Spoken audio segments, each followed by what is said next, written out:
Good evening. This Wednesday, September 24th, 2025 meeting of the Richmond Advisory Board is called to order. Would you please call the roll? Len Clark, Here. Michael Devine, Dakota Collins, Here. Joe Price, Here. Bruce Whistle, Here. Gary Turner, Rob Tidrow, Here. Justin Scheiben, Brenda Reich, Here. Ken Paust. Here. Okay, we do have 7 present, and we are able to have able to conduct business tonight. You will have, or you should have received in your packets, the minutes for the June 25th meeting. Do we have any corrections or additions to those minutes? Move for approval. Second. We have a motion and a second to approve the minutes of June 25th meeting as received. All those in favor say aye. Aye. Opposed? Motion carried. You will see proof of publication on your agenda. It was not necessary to do that since we have no issues to vote on tonight. No, there's not any old business. Under new business, we have 2 miscellaneous items. The first one is the introduction and public presentation of the comprehensive plan refresh by HWC Engineering. Please come to the podium, and we need an address. You can give your business address. Ooh, our address. And All your right. name, please. My name's Rachel Christensen, and I'll give you HWC's address, which this is a good one to try to pull out of my memory, but it's 135 North Pennsylvania Street in Indianapolis. So thank you so much for having us tonight. Like I said, my name's Rachel Christensen. I'm the planning studio lead at HWC Engineering. We have engineering in our name, but we also have a full planning department within the company. And we've got some very great staff that we bring to the table for this. And we were really excited to be selected to work with the City of Richmond on your comprehensive plan refresh. So this was not a full update, a full, brand new plan. This was working off of your most current plan, just looking at, what areas have we, checked off some of those boxes and what areas do we need to put some new goals and action items together. And so that's kind of the framework of this. So what we'll be doing tonight is doing just an overall comprehensive plan overview. Why do we do a comprehensive plan? Why is this important for communities? We'll talk about our particular planning process that we went through with the City of Richmond to get where we are tonight.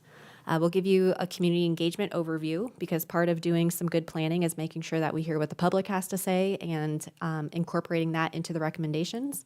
And then we'll give you just an overall plan summary. We do have a plan that is available for the public to review. We've sent it over to the city, and I don't know if it's posted anywhere quite yet, but if not, I would assume it's available somewhere for the community to review, and maybe Dustin can give an update on that later. We've had quite a project team that has worked on this with you. So Jennifer is here with me tonight. She has been working on this too and is going to give some more of this presentation. Reese Wimmer is also a planner that's with us who was part of our steering committee meetings. And then Brian Sheehan is on our business development team. He acts as a great community liaison between the city and HWC. So he has been around for the entirety of the project as well. And with that, I'm going to pass it over to Jen, and she's going to kind of walk you through the rest of the parts and pieces, and then we'll have a time where we can answer any questions about the plan at the end. So thank you. Thank you all for having us. Again, Jennifer Barclay, same address, 135 Pennsylvania in Indianapolis. So comprehensive plan, I'm sure you guys are all very familiar with that since it's a guiding document for the Plan Commission. But for everyone's knowledge, it is a long-range planning guide. It's used by leaders, different organizations to help with decision making. It does have legal requirements, 3 things in Indiana code, objectives about future development, policies for land use, and policy for development of public ways, public land, and public utilities. So that's what it has to have. The plan purpose is really to look at the community's current conditions, set clear vision and goals, and then identify actionable items from those. And as Rachel was saying, this is an update, so we took a lot from your previous plan And you'll see that throughout the document itself, where we just refreshed different items, but also maybe took another pass at some different things you completed. So your last plan was done in 2019. It is recommended that we look at it every 5 to 10 years, so you guys are right on point. Many of those goals were accomplished, some not as relevant as they were in 2019, so we took a look at those too. So the plan outline is much the same as the original. You have an introduction that talks about the approach, the main plan elements, your process, the public engagement timeline. The next chapter is laying that foundation, which is the key challenges. Those stayed the same, and an introduction to the goals. The next chapter is establishing that framework. This is where we spent a lot of time. A slight update to the vision, framework, the goals, there were a few changes there. Objectives, policies, and programs, we reworked quite a bit. We updated the future land use map. And priority recommendations, the critical path strategies are all new. For the process, this is our timeline. We're here in September in the introduction, but we started in May. We've been working with a great steering committee who's really been guiding, some of you are on that, guiding the process, giving us input along the way. We also had a public workshop and stakeholder workshops as well. So some of the things we heard at that community engagement, one of my favorite quotes was at the stakeholder meeting, someone said, Richmond is a well-resourced community. And that truly, when you look at overall the surrounding area, that is very much what Richmond is to the surrounding area. People love living here. You know, Richmond is worth celebrating is really what we heard quite a bit. So we definitely appreciate the people that participated in the public workshops and the stakeholder meetings. Again, 4 steering committee meetings. We'll have 3 presentations with Plan Commission and your Common Council. 23 stakeholders were invited and 13 people participated in that public workshop. So a summary of the plan. So what changed since the last plan? Your vision statement was slightly updated. A few of the goal statements changed. The future land use map, and as I said, the critical path strategies are new.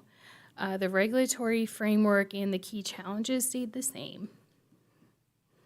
So this is your slightly updated vision statement. The city of Richmond is revitalizing, becoming a vibrant community where there are opportunities for education, entertainment, and employment. Richmond's growing quality of life stems from its diverse people, supportive environment, welcoming neighborhoods, and cultural amenities.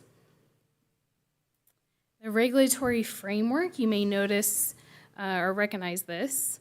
It's the Grow, Connect, Protect, and Celebrate Richmond. That's carried over from that previous plan, and we organized this document in the same manner. Your goal statements, those are really your outcome-driven statements. So we retired 2 of those, your community identity, since that's in process and almost done, and the economic and workforce development, those specific goals tied to that had also been accomplished. 2 new goals, economic development and quality of life, were introduced and replaced those. So here's your overall, you'll see the goals organized in that Grow, Connect, Protect, and Celebrate, and all those different goal statements within the document. And then, as I said, the critical path strategies are the brand new portion. This really focuses on maintenance is like the first one, targeting a grocer in areas where maybe you don't have grocery stores to service community or service residents that might need to walk or take public transportation to get groceries. A youth and leadership, or a youth and adult leadership program. I believe there's some programs going on, but really working to bolster those. Continue reviewing the city's UDO.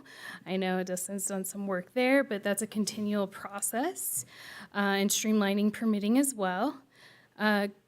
Continue that marketing campaign to elevate Richmond's public image, not only within its own community, but to the greater region as well.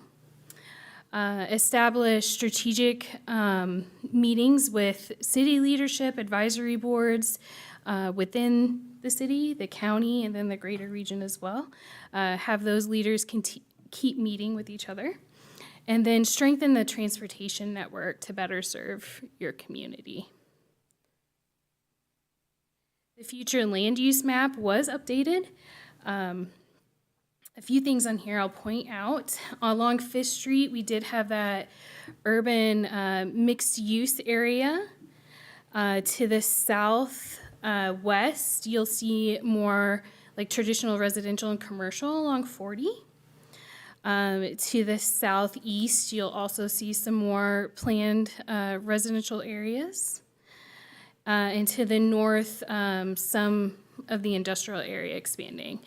I'm sure you guys are well aware that land use is not the same as zoning, but for everyone, your future land use is a policy guide, is not zoning regulation. So this is for you guys when a rezone request comes in, to see what the future land use map says about that. It doesn't necessarily require that if this says it has to be commercial, that's what you approve. This is a guide to help in that decision making. And with that, I will take any questions you may have for Rachel or myself or Dustin. Have any questions for Ms. Christensen or Mrs. Barclay at this point? I would like to ask you to go back a slide, if you would, to future land use. You were highlighting some of the changes that were made there, and there is a color coding chart at the right, but a lot of these guys are my age and they can't read that either. Would you point out the changes that you highlighted and what colors those are on the map so we can see what you're Sure. projecting? The urban mix is that pink color. It's along Fifth Street. So just of your guys' left of like the river, you'll see there. Along to the left, going down 40, you'll see a bit more, I would call it looks a little orange on the screen, and then red along 40, going west out of town or to your left. What is the orange? It's traditional neighborhood. Okay. The opposite direction of the map then, also along 40 and to the south there, you'll see a much bigger area of that traditional neighborhood, that orange color, than what was previously on the map. And then to the north and west, so your left again, a bigger industrial area, which is the purple color.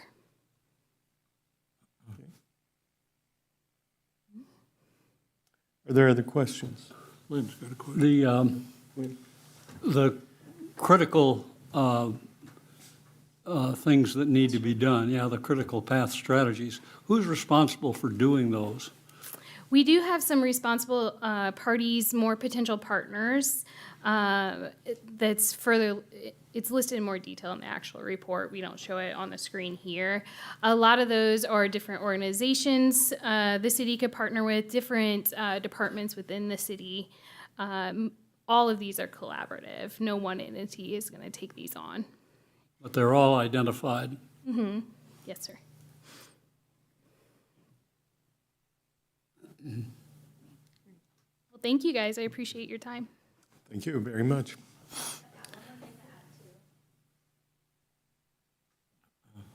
Over the next month or so, if you can take a look at that document, if there's any other changes that the Plan Commission would like to see, if we get any feedback from the public that maybe something's off or we need to reword something or it's not quite hitting what the city would like to see, give us that feedback because we can still make edits and changes before we put that adoption draft together for the Plan Commission to consider and for your common council to consider. So that's really what we would need you to do within the next month or so is, spend a little time with that. It might be some nightly reading before you go to bed. I don't know.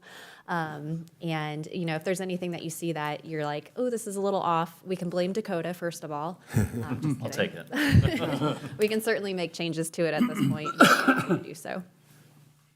Thank you. Justin, are you going to send this to us? How many pages is the actual report?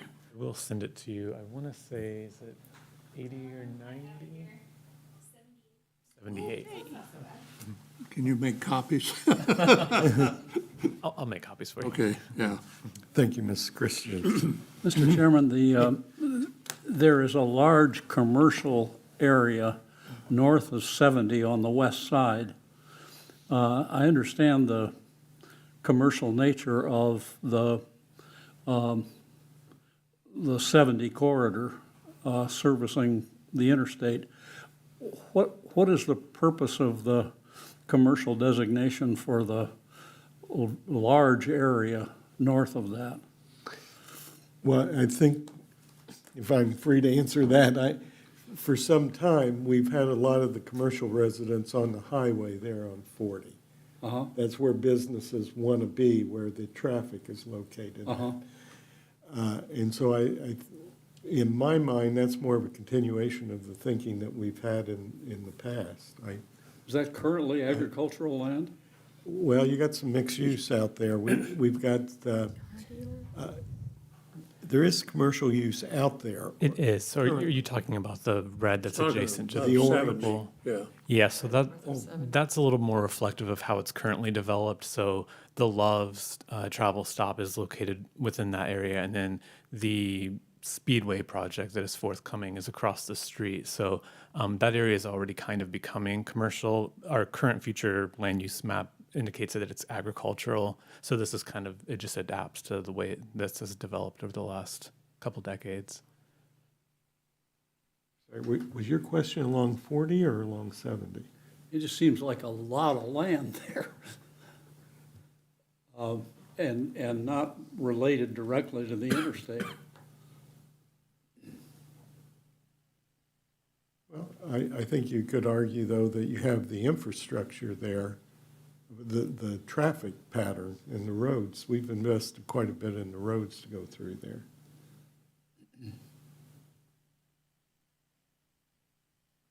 Big part of that land also is where the industrial park is too. If you go further over in there, there's 600 acres or more out there's the industrial park, Oh, okay. which is all in that area that you're talking about. Would you speak into the microphone, Kenny? No. Well, I was saying there's over 600 acres, I think, in the industrial park that would take up quite a bit of that lavender area that you're talking about.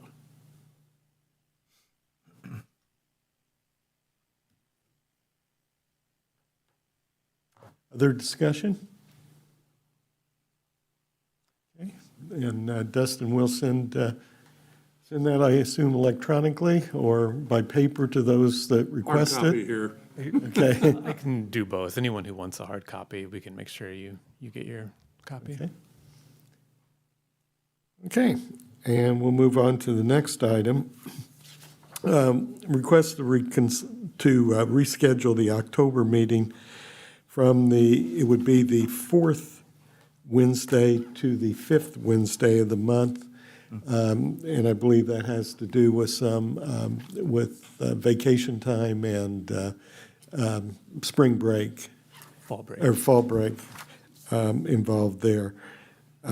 So I thought we probably ought to put that request on the agenda and actually have a vote on it.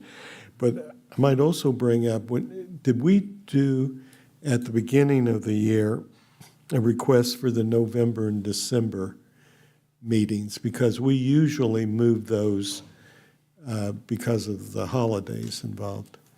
I know that the notices that we sent out to the media have the meetings on the third Wednesday in both November and December. I can't remember offhand if the commission actually voted on that, though. Okay. Well, yeah, we can go ahead and duplicate that and make one big, beautiful bill out of this. But any discussions or any problems with that? Mr. Chairman, I move to move the October 22nd meeting to October 29th at 5:30 PM. I'll second. Well, do you want to include the November and December meetings to the third Wednesday? November would be the 19th, would be the 3rd. Ooh, And December 3rd would be the 17th. okay. So move. Second. Okay. And do we have a second for that motion? I second. We have a motion and a second to reschedule the October meeting from October 22nd to October 29th, the November meeting from the 4th to the third Wednesday of the month, and the December meeting from the 4th to the third December of the month.